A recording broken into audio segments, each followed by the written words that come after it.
Assalamualaikum warahmatullahi wabarakatuh. Jadi di sini saya ingin menjelaskan materi tentang dasar-dasar pemetaan, penginderaan jauh, dan sistem informasi geografis. Oke, saya sini ingin menjelaskan materi pertama yaitu tentang peta, di mana peta adalah sebuah gambaran permukaan bumi pada bidang datar yang diperkecil dengan skala tertentu. Pada umumnya, peta dibuat dalam berbagai bentuk, di antaranya adalah peta konvensional yang berupa gambar datar dan peta digital yang bisa ditampilkan pada komputer dan smartphone.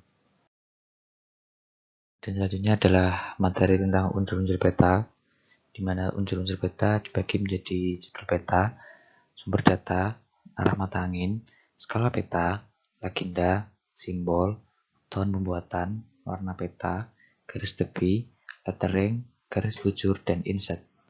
Untuk lebih jelasnya, setelah slide ini saya akan menampilkan penjelasan melalui video. Silakan disimak ya.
Di sini saya menyajikan beberapa rumus untuk mengetahui jarak menggunakan skala peta. Yang pertama adalah untuk mengetahui jarak pada peta sama dengan skala kali jarak sebenarnya. Kemudian untuk mengetahui skala, kita harus menghitung jarak pada peta dibagi dengan jarak sebenarnya.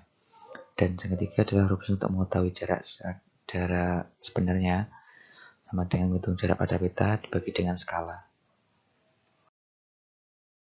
Berikut ini adalah contoh proyeksi peta berdasarkan bidang proyeksinya. Yang pertama ada datar, kerucut, dan silinder. Kemudian kalau berdasarkan sumbu simetri, di sini ada proyeksi normal, miring, dan juga transversal. Kemudian di sini saya ingin menjelaskan mengenai jenis-jenis peta berdasarkan skala. Yang pertama ada peta kadaster, yaitu peta dengan skala antara 1:100 hingga 1:5000. Dan kemudian ada juga peta skala besar, yaitu peta yang memiliki skala antara 1:5000 hingga 1:250.000. Selanjutnya adalah peta skala sedang yang memiliki skala antara 1:250.000 hingga 1:500.000. Yang terakhir adalah peta skala kecil, yaitu peta yang memiliki skala antara 1:500.000 hingga 1:1 juta. Berikutnya saya ingin menjelaskan mengenai jenis-jenis peta berdasarkan isinya. Yang pertama ada peta umum, adalah peta yang menggambarkan segala sesuatu yang bersifat umum dari kenampakan yang ada di permukaan bumi. Di sini saya mengambil contoh peta topografi daerah Bantul. Kemudian yang kedua ada peta khusus, yakni peta yang menggambarkan tentang kenampakan-kenampakan tertentu yang terjadi di muka bumi. Di sini saya menggunakan contoh peta tematik mengenai hotspot tahun 2014. Di sini saya ingin menjelaskan beberapa fungsi peta. Di antaranya adalah sebagai menunjukkan posisi lokasi atau tempat di permukaan bumi, untuk mengetahui bentuk permukaan bumi atau topografi bumi, juga bisa untuk mengetahui potensi suatu daerah, juga bisa untuk membantu pekerjaan teknis, serta peta berfungsi untuk membantu menggambarkan bentuk permukaan bumi seperti benua, negara, gunung, sungai, dan bentuk-bentuk lainnya. Untuk materi selanjutnya kita akan masuk ke materi tentang penginderaan jauh. Apa sih penginderaan jauh itu? Jadi penginderaan jauh menurut Lyell dan Kiefer adalah ilmu dan seni untuk memperoleh informasi tentang suatu objek, daerah, atau fenomena melalui analisis data yang diperoleh dengan suatu alat tanpa kontak langsung dengan objek di daerah atau fenomena yang dikaji.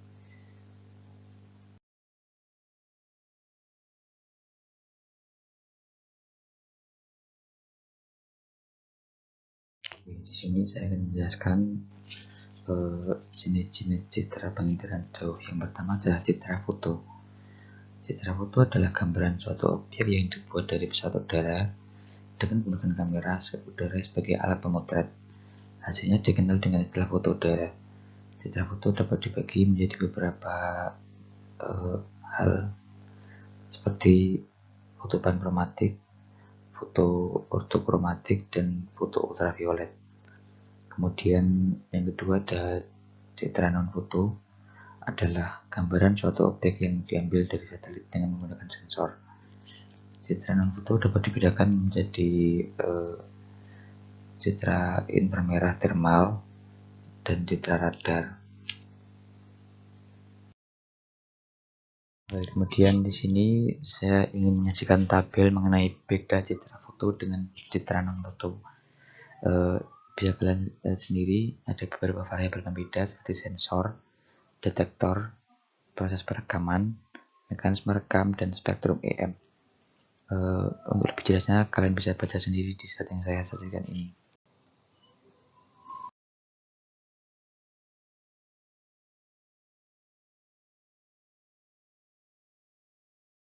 Berikut ini saya ingin menjelaskan manfaat penginderaan jauh di beberapa bidang seperti bidang meteorologi dan klimatologi, di mana manfaat penginderaan jauh berfungsi untuk mengetahui iklim suatu daerah melalui pengamatan tingkat perawanan dan kandungan air dalam udara, dan juga bisa untuk membantu menganalisis cuaca dan peramaran atau prediksi dengan cara menentukan daerah tekanan tinggi dan tekanan rendah serta daerah hujan badai dan siklon. Kemudian di bidang kehutanan, penginderaan jauh juga dapat berfungsi untuk membantu mengetahui kondisi-kondisi hutan di mana untuk merencanakan pembangunan juga. Kemudian manfaat indera di bidang oceanografi atau kelautan untuk mengamati sifat spesies laut seperti suhu permukaan, arus permukaan, dan salinitas air, juga untuk mengamati pasang surut dan gelombang laut. Kemudian di bidang lingkungan, penginderaan jauh juga dapat berfungsi untuk memetakan permukaan, menentukan struktur geologi dan macam batuan, juga untuk melakukan pemantauan daerah bencana untuk kebakaran. Kemudian juga untuk manfaat indera di bidang penggunaan lahan, berfungsi sebagai untuk mengamati daerah lahan penggunaan yang akan dikembangkan untuk kepentingan wisata, perencanaan pembangunan, dan juga pengembangan wilayah. Kemudian di sini saya juga ingin menyajikan keunggulan dan kelemahan penginderaan jauh, di mana kalian bisa baca sendiri di slide saya ini. Oke, di sini kita akan masuk ke materi yang ketiga, yaitu tentang SIG atau Sistem Informasi Geografis. SIG menurut Luz adalah suatu sistem yang terintegrasi antara perangkat keras dan perangkat lunak guna untuk membantu brainware atau pengguna yang dapat mengolah, memanipulasi, memodelkan, menganalisis, dan menampilkan data yang bersifat geografis atau data spasial.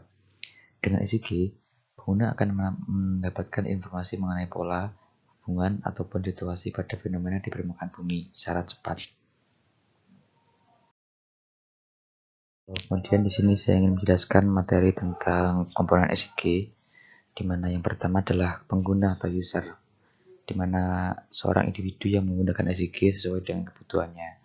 Yang kedua ada input, yaitu adalah data geografis meliputi data atribut dan data spasial, yang kemudian akan diolah untuk menghasilkan informasi.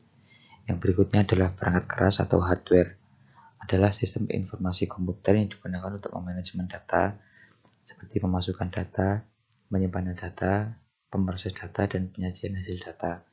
Kemudian yang keempat adalah perangkat lunak atau software, adalah suatu aplikasi yang digunakan untuk mengolah data geografis seperti ArcGIS, Idrisi, dan QuantumGIS. Kemudian yang terakhir adalah output, adalah penyajian hasil data geografis yang dapat berupa peta atau 3D modeling. Setiap teknologi ataupun alat pasti memiliki kelebihan dan kekurangan masing-masing. Begitu pula dengan sistem informasi geografis, di mana kelebihan dan kekurangannya sudah saya sajikan dalam tabel yang saya sediakan dalam slide ini. Silakan kalian baca dan kalian cermati masing-masing.